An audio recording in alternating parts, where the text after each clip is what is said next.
नमस्कार दोस्तों।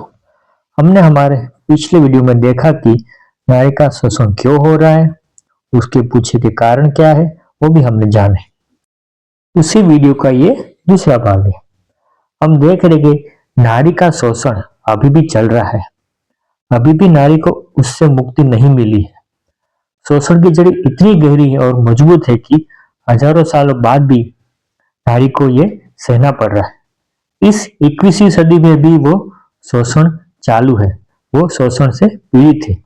इसलिए हमने उसी टॉपिक पर ये दूसरा भाग बनाया है।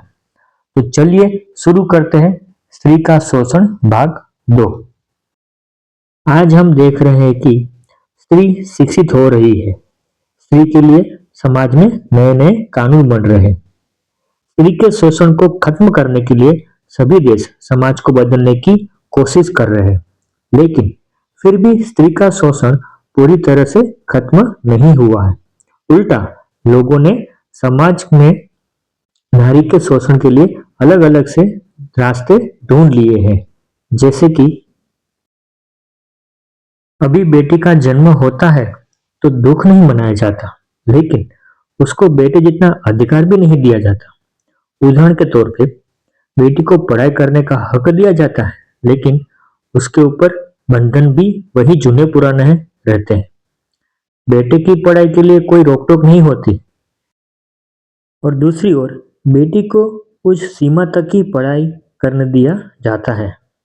और जैसे ही बेटी 20 साल की हो जाती है तो उसको शादी के लिए तैयार कर दिया जाता है। जब बेटी की शादी हो जाती है तो उसको एकदम पराया बनाया जाता है।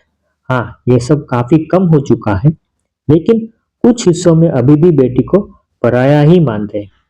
बेटी की बातों को शादी के बाद जरा सा भी सुना नहीं जाता। उसके साथ ससुराल में हो रहे अन्याय को अनदेखा कर दिया जाता है। जब कोई बेटी या बहू ऑफिस में काम करती है तब भी उनको उतना ही शोषित किया जाता है। उदाहरण के तौर पर उनको उनके कपड़े के ऊपर कमेंट पास कर दिया जाता है। उनको पुरुषों जितनी सैलरी नहीं दी जाती। पुरुषों के बीच में उनको निम्न दिखाया जाता है, और सबसे बुरी बात, उनके साथ शारीरिक छेड़छाड़ की जाती है। अगर कोई लड़की इसके सामने आवाज उठाने की कोशिश करे तो उनको नौकरी से निकाल दिया जाता है, और पूरी जिम्मेदारी लड़की की है ऐसा बताया जाता है। या फिर उनको मानसिक टॉर्चर किया जाता है, जिससे वो लड़की हार थक के जॉब छोड़ देती है या फिर खुद को बर्बाद कर देती है। ऐसी मानसिकता अभी भी हमारे समाज में चल रही है। स्त्रियों को अभी भी उनके हक का नहीं मिल रहा। जब भी कोई स्त्री आवाज उठाने की कोशिश करे तो उनकी आवाज को दबाया जाता है, या फिर वो स्त्री को ही हमेशा के लिए गायब कर दिया जाता है। अब हम बात करते हैं सबसे नीची मानसिकता की। तो स्त्री के शोषण में उतनी ही जवाबदार है जितनी पूरा स्वाद। और ये मानसिकता पुरुषों की नहीं बल्कि स्त्रियों की है। चलिए इसको गहराई से समझने की कोशिश करते हैं। एक स्त्री दूसरी स्त्री को शोषित करती है, जो सबसे बहुत निंदादायक बात है। फिर वो घर की बात हो, ऑफिस की बात हो, या फिर समाज की। उदाहरण के तौर पे शादी के बाद घर में सास बहू, ननद भाभी, ये सब रिश्ते स्त्री के ही है। फिर भी हम देखते हैं कि स्त्री ही दूसरी स्त्री को शोषित करती या फिर उसके उत्पीड़न का कारण बनती है, जो हमारे समाज के लिए एक बहुत ही बुरी बात है। ये सब शोषण सिर्फ हमारे देश में ही नहीं बल्कि पूरी दुनिया में फैला हुआ है।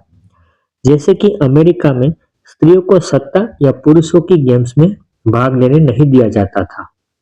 वहीं दूसरी ओर कुछ देशों में स्त्रियों को पूरे दिन काले कपड़ों में ही रहना होता था। और उसी तरह उत्तर पूर्वी देशों में अभी भी स्त्रियों को शिक्षा का अधिकार नहीं है। हमने पहले वीडियो में भी देखा कि धर्म नारी का शोषण करता आ रहा है, और ये सभी धर्मों में देखा गया है। सभी धर्मों ने पुरुषों को प्राधान्य दिया हुआ है। कुछ कर्म कांड में तो स्त्रियों को अनुमति ही नहीं है।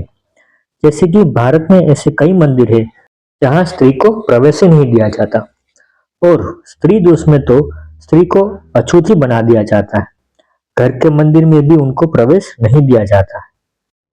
क्या है ये? स्त्री भी एक इंसान ही है, और स्त्री दोष भी एक क्रिया ही है जिसे भगवान ने ही बनाया हुआ है। फिर भी कुछ बड़े पद पर बैठे हुए गुरुओं ने ऐसे ऐसे विचित्र नियम बनाए जिसने स्त्रियों को दासता की ओर धकेल दिया है। जैनिज्म, बुद्धिज्म, क्रिश्चियनिटी और बाकी अलग अलग 300 से भी ज्यादा धर्मों में स्त्री को पुरुषों जितना बराबर का दर्जा नहीं मिला है। तो स्त्री को समानता से जीने का अधिकार भी नहीं देता है।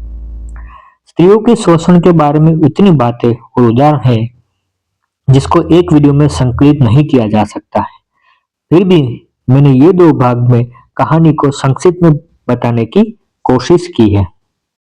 वैसे तो हमारे समाज में काफी सुधार, बदलाव आया है। स्त्रियों को समान अधिकार मिल रहे हैं, लेकिन कुछ हिस्से हैं जिसको सुधारना बाकी है।